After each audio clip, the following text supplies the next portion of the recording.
1993च्या बॉम्बस्फोट खटल्याचा निकाल सुप्रीम कोर्टाने आज जाहीर केला।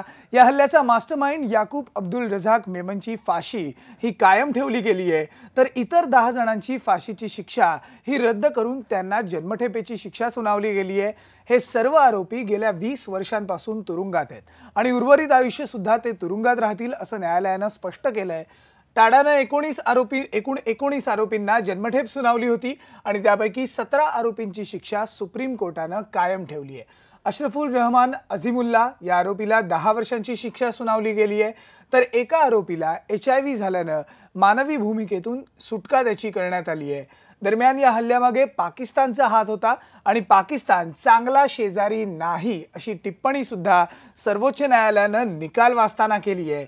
या खटल्यातल्या सर्व आरोपींना 4 आठवड्यांच्या मध्ये स्वतःला न्यायालयाच्या हवाली करावा लागणार आहे।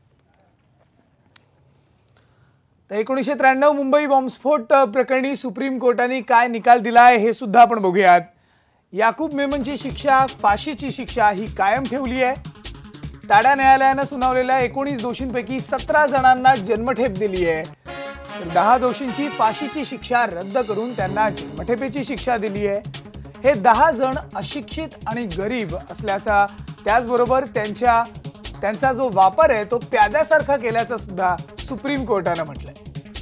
एका दोषीला जन्मठेपेऐवजी 10 वर्षे तुरुंगवासाची शिक्षा दिली गेली आहे, तर अभिनेता संजय दत्तला 5 वर्षांचा तुरुंगवास दिला गेलाय। संजय दत्त आणि जामिनावर बाहेर असलेल्या इतर आरोपींना 4 आठवड्यांच्या आत पुन्हा एकदा कोर्टासमोर शरण येण्याचे आदेश दिले। बॉलिवूड अभिनेता संजय दत्तला 5 वर्षांची शिक्षा दिली गेली आहे। संजय दत्तला टाडा कायद्याअंतर्गत दहशतवादी कृत्याच्या शिक्षेतून सूट मिळाली, पण AK-56 रायफल बाळगल्याबद्दल शस्त्रास्त्र कायद्याखाली म्हणजे आर्म्स ॲक्टच्या अंतर्गत 6 वर्षांची शिक्षा दिली गेली आहे। ती आता 1 वर्षाने कमी करण्यात आली आहे।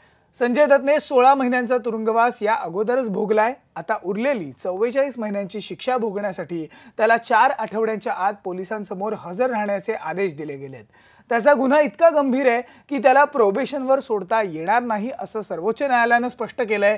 शिक्षेच्या काळात संजय दत्तला कोणत्याही चित्रपटाचं शूटिंग करता येणार नाहीये आणि म्हणून संजय दत्तला घेऊन काम करणाऱ्या अनेक निर्मात्यांना मोठा फटका बसणार आहे। यावर संजय दत्तची काय प्रतिक्रिया आहे ती सुद्धा आपण पाहूयात। निकालाची प्रत पाहून कायदेशीर कोणते पर्याय आहेत ते मी पाहीन। माझा न्यायव्यवस्थेवर संपूर्ण विश्वास आहे। मी खंबीर आहे आणि माझं कुटुंब हे माझ्या सोबत आहे। आज 20 वर्षांनी याचा निकाल लागलेला आहे या खटल्याचा। या संदर्भात विशेष सरकारी वकील उज्ज्वल निकम यांची काय प्रतिक्रिया आहे ती सुद्धा आपण पाहूया।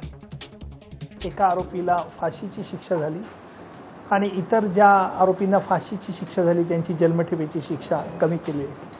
अर्थात सर्वोच्च न्यायालयाने या बाबतीत काय कारणं नमूद केलेली आहेत त्याचा बघितल्याशिवाय याबद्दल भाष्य करणं योग्य होणार नाही, परंतु माझ्या व्यक्तिगत मतानुसार त्याही आरोपींना फाशी शिक्षा मिळायला पाहिजे होती, कारण त्यांनी देखील RDXने भरलेले वाहनं ती तिथे म्हणजे टार्गेटच्या ठिकाणी ठेवली होती आणि त्यामुळे बॉम्बस्फोट झाले होते।